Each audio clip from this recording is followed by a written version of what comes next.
আমরা যেটা পড়বো তৃতীয় অধ্যায় লেখা তোমরা তৃতীয় অধ্যায় আইসিটি। আমি একটা প্রশ্ন লিখবো, প্রশ্নের লেখা তোমরা প্রশ্ন এক কথা না পদ্ধতি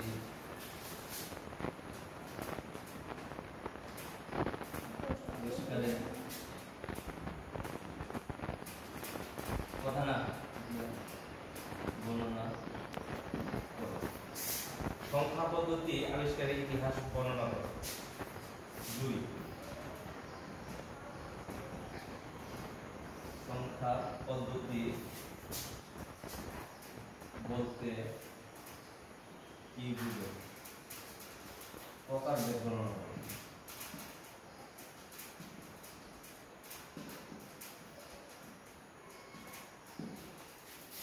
তারপরে হচ্ছে পজিশন বা স্থানীয় সংখ্যা পদ্ধতি বলতে কি বুঝো?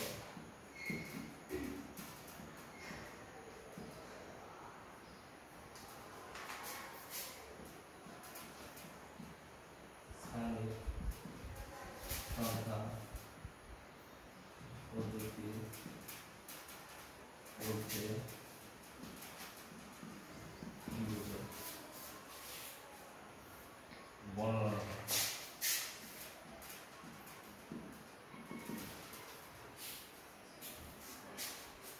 4 নম্বর হলো 0 থেকে 20 পর্যন্ত ডেসিমাল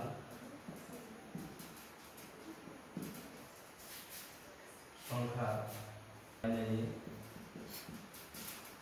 অক্টাল ও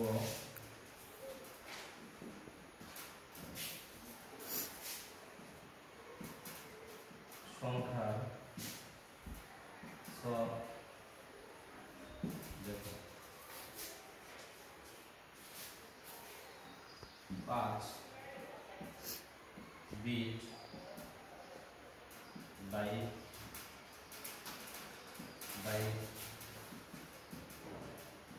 নিবল ও কম্পিউটার শব্দ